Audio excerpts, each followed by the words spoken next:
Now see here, to follow whole sequence, you need lots of strength, lots of flexibility and stamina to follow whole 90-minute class. Để mọi người có thể thực hiện được cả một chuỗi bài tập trong vòng 90 phút thì mọi người cần rất là nhiều cái sự tập trung này, cần cơ khỏe và cần sự dẻo dai nữa. Okay, because when you demonstrating posture in the sequence, that time if you feel tired, so during that time difficult to come in alignment.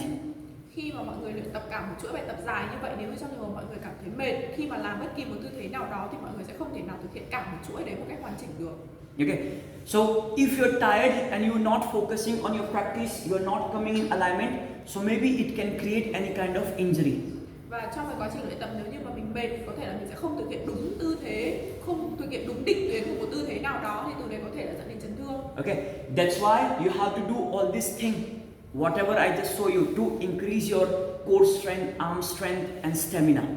Và khi mà mọi người nếu như muốn luyện tập cái chuỗi bài tập này một cách hoàn chỉnh nhất thì mọi người nên thực hiện theo những gì mà thầy vừa dạy để tăng cường độ dẻo dai cho cơ thể, tăng cường cơ khỏe, cơ bụng khỏe, cơ tay khỏe và sự ổn định trong tư thế. Ví dụ, if you want to eat good mango, nếu như mọi người muốn ăn một cái quả xoài ngon, okay, so first you have to plant the tree, thì đầu tiên mọi put người everyday water, take care, one day it will grow and you can have good mango. Thì đầu tiên mọi người phải trồng cây, phải vun đắp cho nó, phải tưới nước hàng ngày, từ đấy nó lớn lên thì sau đấy mọi người mới có xoài để ăn được.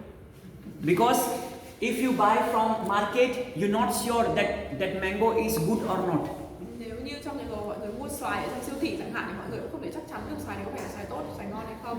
Okay, so if you plant and take care, so you know 100% that is good mango. So that's why you have to do all this thing. It means give water. So water is example for your practice.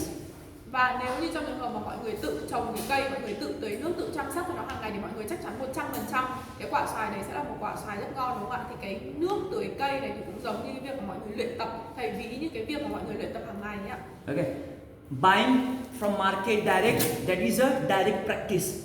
Nếu như trong trường hợp mọi người mua từ quả xoài từ siêu thị chẳng hạn thì nó sẽ là cái việc luyện tập một cách nhất thời. Okay, and you have to practice according to your body limitation.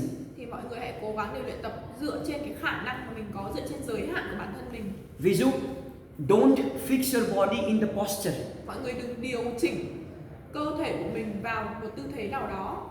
Fix the posture in your body according to your limitation. Mà mọi người hãy điều chỉnh cái tư thế đó sao cho thoải mái với cơ thể mình nhất, phù hợp với cơ thể mình nhất và theo giới hạn của cơ thể mình. Because when you will try to fix your body in the posture, if your body is not enough flexible, but you are forcing your body to go in the posture, so maybe it can create problem. Nếu như mọi người cố gắng điều chỉnh cơ thể để theo một tư thế nào đó thì nếu như trong trường hợp mà cơ thể mình không đủ khỏe này, không đủ dẻo dai thì rất dễ mình sẽ dẫn đến chấn thương. So that's why fix the posture in your body according to your limitation. Chính vì thế mà thầy có chia sẻ rằng là mình nên điều chỉnh cái tư thế đó sao cho phù hợp với cơ thể mình và phù hợp với giới hạn của bản thân mỗi người. Okay. So do you want to ask any question related breathing or anything? You can ask me now. Có ai có bất kỳ câu hỏi nào cho thầy dựa trên những cái bài thầy vừa dạy và vừa chia sẻ với mọi người? You want to ask? No. Không ai có câu hỏi. How to become to practice very well like you? That only I say. For I had given you example of mango. So you have to do all this thing every day. Nó giống như cái câu chuyện mà thầy vừa